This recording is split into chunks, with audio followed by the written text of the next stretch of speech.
할렐루야, 사랑 축복합니다. 2010년 1월 10일 화요일 영성 랜선 큐티 오시험들을 주님의 이름으로 사랑을 축복합니다. 우리 기도하고 오늘은 역대하 8장 함께 묵상했으면 좋겠습니다. 기도하겠습니다. 사랑보다 많으신 하나님, 오늘도 하루 허락하여 주셔서 감사합니다. 기쁘고 복된 한 하루 되게 도와주시옵시고 주님이 가셨던 그 길, 믿음의 길, 승리의 길, 십자가의 길, 우리도 함께 걸어가면서 주님의 영광을 함께 맛볼 수 있는 저희들의 모든 청년들 되게 도와주시옵소서. 감사드리며 거룩하신 예수님의 이름으로 간절히 기도합니다. 아멘. 네, 잘 지내고 있죠? 네, 날씨가 좀 추워지고 있으니까요. 여러분 감기 조심하고 또 지난 한 주는 제가 이렇게 저렇게 뜨거워서 영상을 보내드리지 못했는데 미안합니다. 오늘부터 다시 한번 힘차게 다시 한번 말씀을 가지고 하나님께 달려가는 또 시간 됐으면 좋겠습니다. 오늘 역대 8장 1절에서 16절 말씀인데요. 우리가 신앙생활하면서 하나님 안에서 기도하는 이유, 또 신앙생활하고 있는 이유는 하나님의 은혜를 간구하려고 하는 목적도 있지만 또 하나님 안에서 주시는 축복을 누리려고 합니다. 오늘은 16절까지 해서 세 가지 복을 이야기할 수 있을 것 같아요. 1절에서 6절. 첫 번째 복은 소망을 이루는 복을 얻을 수 있다라고 하는 겁니다. 이 역대기 기자는 역대기에 등장하는 그 왕들의 부정적인 면보다는 긍정적인 면을 더 부각시켜서 소개하고 있습니다. 솔로몬이 20년 동안 두 개의 건물을 지어요. 13년 동안 자신의 왕궁을 짓고 7년 동안 성전을 짓습니다. 그 20년 동안 두 개의 건물을 짓는데 협조를 아끼지 않았던 히람에게 감사의 표시로 그 이스라엘의 북방에 위치한 갈릴리 지방의 황량한 20개 성읍을 줍니다. 혹시 여기 참고하고 싶으면 열왕기상 9장 11절 이하 말씀을 보면 될 것 같아요.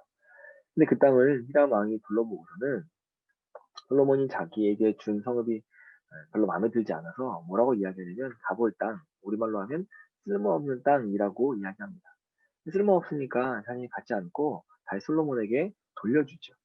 역대기에서는 자세한 내막은 생략하고 그냥 우리 2절에 보면 되돌려 준 성읍들을 솔로몬이 건축하여 이스라엘 자손에게 거기에 거주하게 한다라고 소개하고 있는데 아까 말한 대로 열왕기상 9장 11절 보면 더 자세한 내용이 소개되어 있습니다. 그 볼품 없던 땅을 솔로몬이 막 재건해서 백성들로 하여금 거주하도록 했던 사실을 부각시켜서 이 솔로몬 업적을 높이 평가하려는 목적이 반영되어져 있기도 합니다. 4절에 보면 솔로몬이 계속해서 적의 침입을 대비해서 식량을 비축해둘 국고성을 건축하고요. 5절과 6절은 군사 기지, 또 병거, 성들과 마병의 성들을 건축하기도 하고요. 6절에는 결국 솔로몬은 예루살렘과 레바논과 그가 다스리는 모든 지역 안에 계획한 모든 것을 다 만드는 일들을 하게 됩니다. 하나님 안에서 바른 꿈과 소망을 품고 하나님 나라를 위해서 최선을 다하면 하나님은 내 자신이 품고 있는 꿈과 소망, 그 계획을 다 이루어 가실 줄 믿습니다. 뿐만 아니라 세상에서 누리지 못한 참된 평안과 안식과 그리고 형통의 복도 허락하실 줄 믿어요. 6절에 다 건축했다라고 이야기하잖아요. 내 자신의 꿈을 이루기 위해서 먼저 하나님에게 소망을 두는 여러분이 되었으면 좋겠습니다. 다니엘 한번 보시기 바랍니다. 다니엘은 사자굴에 던져질 위기에 처하게 됩니다. 그가 매일 하던 대로 세 번씩 무릎을 꿇고 기도했어요. 다니엘은 기도하는 것만으로 끝내지 않고 하나님께 감사합니다. 상황이 나아졌냐고요? 그렇지 않아요. 여전히 궁핍과 아픔과 절망과 그늘이 드루어져 있음에도 불구하고 소망을 하나님께 두고 감사하면서 하나님의 뜻 안에서 살아갈 때 우리가 계획한 소망, 계획한 비전이 하나님께서 이루어 주실 줄 믿습니다. 왜냐면 하나님은 우리를 위해서 일하시는 분이기 때문이죠. 두 번째는 7절부터 11절인데요. 거룩을 지켜내는 복을 얻게 됩니다. 이스라엘 백성들의 불신앙으로 인해서 멸절되지 않고 살아남아 있던 그 가나안 족속들이 다윗과 솔로몬 시대에 이스라엘의 노예가 되어서 성전과 궁궐을 건축하는 일에 동원하게 돼요.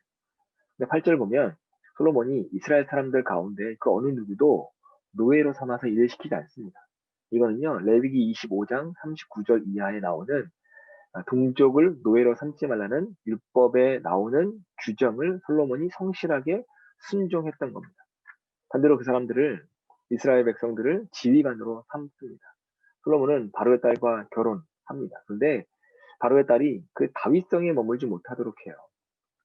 바로의 딸이 다윗성에 머물 수 없는 이유는 11절 여호와의 개가 이런 곳은 다 거룩하기 때문이다 라고 설명하죠. 화려한 세상의 문화 속에서 사회적 공동체를 이루며 살아가면서 온전한 그리스도인으로 살아간다는 거 참 생각만큼 쉽지 않죠.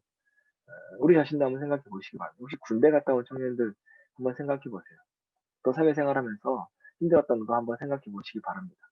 군대에서 또 사회적으로 노골적으로 불이익을 강조하면서 강압적으로 주의 성수를 방해하고 또 군대 같은 경우는 상명하복 질서가 그 엄격한 군대에서 선임들로부터 유혹해오는 여러 상황들을 이겨낸다는 거 쉽지 않습니다. 지금은 어때요? 지금도 어떻게 보면 세상에 또 사단의 공격인 것 같아요. 교회를 못 가게 하고 코로나 때문에 교회를 갔다 오면 나쁜 사람이 되고 공동체를 방해하는 사람이 되는 이미지를 심어주고 있는 이 상황들을 그럼 이걸 이겨나갈 힘이 우리에겐 없다는 거죠. 쉽게 이길 수 없습니다. 11절에 뭐라고 이야기하면 다 거룩합니다 라고 이야기합니다. 세상 속에 살아가되 세상에 속하지 않는 삶을 여러분 살아갔으면 좋겠습니다. 믿지 않는 이웃과 직장 동료들과 친구들과 친근한 관계를 맺되 그리스도인이라고 하는 정체성 결코 여러분 양보하거나 포기하지 않으면 좋겠습니다. 그 정체성을 양보하거나 포기하면 언젠가 하나님께서 포기한 만큼 우리가 아픔, 고난을 겪게 만드실 공의로운 하나님이라고 하는 걸 여러분 꼭 기억하시기 바랍니다. 하나님의 뜻 안에서 거룩한 삶을 지켜낼 때 우리로 하여금 승리케 하시는 일하시는 하나님의 복을 경험하게 될 줄 믿습니다. 마지막 세 번째는 12절부터 16절인데요. 예배가 회복되는 복을 얻습니다. 솔로몬이 성전 문 앞에 있는 제단에서 12절에 하나님께 번제를 드려요. 이 이야기는 성전 건축을 완공한 이후에는 더 이상 기브온 산당에서 제사를 드리지 않았다는 거죠. 반대로 성전이 없을 때는 기브온 산당에서 제사를 드렸다라고 하는 이야기입니다. 성전 건축이 완공된 후에 솔로몬이 모세의 명령에서 안식일과 해마다 3번 지키는 절기인 무교절, 실칠절, 초막절 다 지켰습니다. 뿐만 아니라 14절에 보면 다윗의 규례를 따라라고 하는 말이 있듯이 제사장들도 그 역할 직무의 내용에 따라서 성전을 효율적으로 섬길 수 있었습니다. 솔로몬 그리고 모든 사람들이 자신의 지혜와 열정만으로 하나님의 일을 해나간 게 아니라고 하는 거죠. 하나님의 뜻 안에서 모든 일을 행했습니다. 마찬가지로 제사장, 레위인, 무슨 일이든지 왕이 명령한 바를 전혀 어기지 않았습니다. 그 결과 여호와의 성전을 결점 없이 잘 마무리할 수 있었습니다. 성령 건축의 외형적뿐만 아니라 내부의 모든 세세한 부분까지도 다 완벽하게 시행되어졌다라고 하는 거죠. 다시 말하면 이제 하나님께 예배드리는 일에 전혀 문제가 없도록 모든 일을 다 마쳤다라고 하는 겁니다.